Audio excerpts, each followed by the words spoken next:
Hi guys, कैसे हैं आप सभी लोग। आई होप आप सब अच्छे होंगे।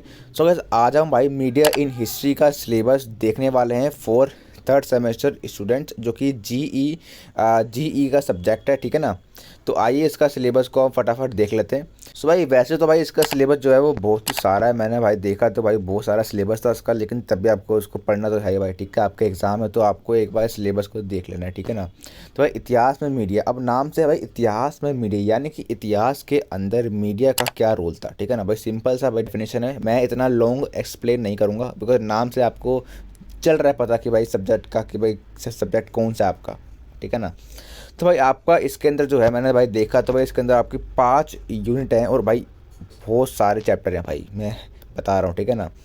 तो भाई इसके अंदर आपको जो फर्स्ट यूनिट है इसके अंदर है रूप और संदर्भ। जो आपकी मीडिया होती है इसका रूप क्या था, आपको पता है कि भाई मीडिया होती क्या है, हमें जो है न्यूज़ प्रोवाइड करती है, ठीक है ना, विभिन्न स्रोतों से, ठीक है। तो इसका रूप क्या है, उसका संदर्भ क्या है, ठीक है। सिंपल सा पार्ट है तो आप उसको देख लेना एक बार, ठीक है ना। और जो आपकी यूनिट नंबर 2 है वो है प्रेस प्रिंट मीडिया, ठीक है ना। इसके अंदर आपको कुल 3 चैप्टर हैं आपके, ठीक है ना। और भाई यहाँ पर आपका सेकंड चैप्टर है ब्रिटिश भारत में प्रेस सेंसरशिप।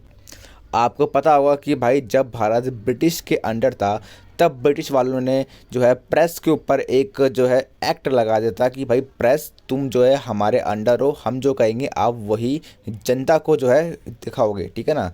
यानी कि कौन सा एक्ट था, वर्नानिकुलर प्रेस एक्ट, ठीक है ना। तो भाई ये एक्ट लगाया गया था और इसके ऊपर एग्जाम में क्वेश्चन आता है, ठीक है ना। भाई नेक्स्ट है स्वतंत्रता आंदोलन में भारतीय प्रेस की भूमिका, नेताओं के विचार। भाई पूरा सब्जेक्ट जो है आपको वो मीडिया पर बेस्ड है, ठीक है ना। जो हमारे फ्रीडम मूवमेंट था उसके अंदर जो है भारतीय प्रेस की भूमिका क्या थी, आपको पता होगा अगर आपने आज़ादी के बारे में पढ़ा होगा इतिहास के अंदर। जो हमारे नेता लोग थे वो जो है अपने विचार, जो भी उनको कुछ करना था आगे का प्लान वगैरह, वो रेडियो के माध्यम से या समाचार पत्रों के माध्यम से जो है दूसरों को या लोगों को बताते थे, ठीक है। तो इसके बारे में है ये सब। और जो आपका फोर्थ चैप्टर है वो है आज़ादी के बाद भारत में प्रेस, ठीक है। नंबर 3। जो आपका नेक्स्ट यूनिट है इसके अंदर भी आपको 3 चैप्टर हैं भाई, चैप्टर बहुत सारे हैं, ठीक है ना। जो आपका 5th चैप्टर है वो है औपनिवेशिक भारत में रेडियो प्रसारण। ये जो यूनिट है वो पूरा रेडियो पर बेस्ड है, ठीक है ना। जो आपका औपनिवेशिक भारत था, औपनिवेशिक का मतलब ये होता है कि भाई कि जो देश है वो किसी के अंडर है। तो उस समय भारत ब्रिटिश के अंडर था तो इसलिए उसको बोलते हैं औपनिवेशिक भारत उस समय, ठीक है ना। तो औपनिवेशिक भारत में रेडियो प्रसारण, आपको पता होगा कि भाई ब्रिटिश के अंडर था तो भाई रेडियो पर क्या क्या न्यूज़ दिखाई जाएंगी ये सब भी ब्रिटिश के अंदर था, यानी कि ब्रिटिश के अंडर था, ठीक है ना।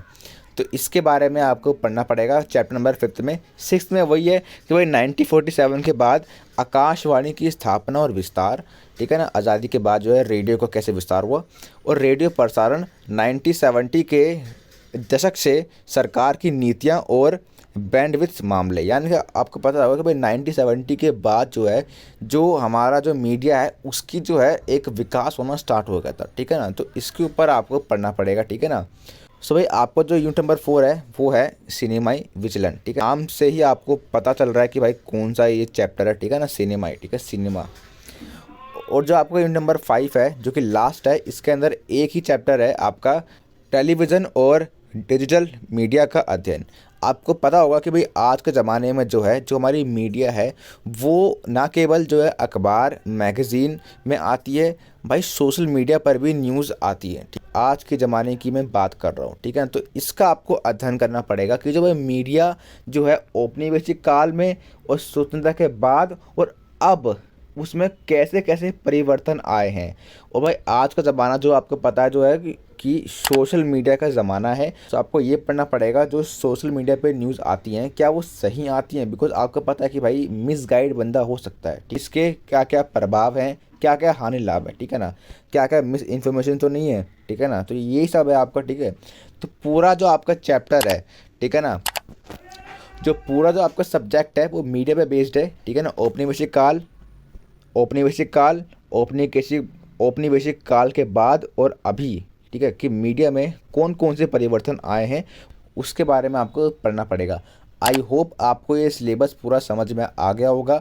अगर आपको इस सिलेबस की, भाई सिलेबस की छोड़ो, सिलेबस तो भाई मैं आपको जो बुक से मैं आपको पढ़ा रहा हूँ, अगर आपको इस बुक का पीडीएफ चाहिए तो भाई नीचे लिंक दिया हुआ है, मैंने भाई 1000 बार आपको बोल दिया है भाई, ठीक है ना, मैं हमेशा बोलूँगा आपको, नीचे लिंक है पिन कमेंट में, इस सब्जेक्ट का पीडीएफ डाउनलोड करने के लिए वीडियो लिंक है, आप वहाँ से डाउनलोड कर सकते हैं, ठीक है ना। बिकॉज मुझे पता है कि आपको, आपके पास जो है इसका जो हार्ड कॉपी नहीं होता, बिकॉज सोल वाले जो है प्रोवाइड नहीं करते, बोलते हैं कि प्रिंट नहीं हुआ है, ठीक है ना, ऐसे ही उनका रहता है। तो भाई आप इसको पीडीएफ से पढ़ सकते हो। और भाई यूट्यूब पर भी इसकी वीडियो बनी हुई है, तो वहाँ से आप जो है इतिहास में मीडिया सब्जेक्ट का जो है हर यूनिट का आप चैप्टर पढ़ सकते हैं, इसके इंपॉर्टेंट क्वेश्चन को एक बार देख सकते हैं। और मैं आपसे यही कहूँगा कि भाई आप इस सब्जेक्ट के एक बार आप उसके क्वेश्चन पेपर को ज़रूर देख लेना, बिकॉज अगर आप सब्जेक्ट के क्वेश्चन पेपर को देख लेते हैं तो आपको जो है एक आइडिया हो जाएगा कि भाई कौन कौन से क्वेश्चन आते हैं। और भाई यहाँ पर जो ये है ना ब्रिटिश भारत में प्रेस सेंसरशिप, भाई ये आपका इम्पोर्टेंट रहने वाला है, ठीक है ना, इसका क्वेश्चन आएगा, मतलब भाई आना तो है ही, ठीक है ना। Thank you for watching.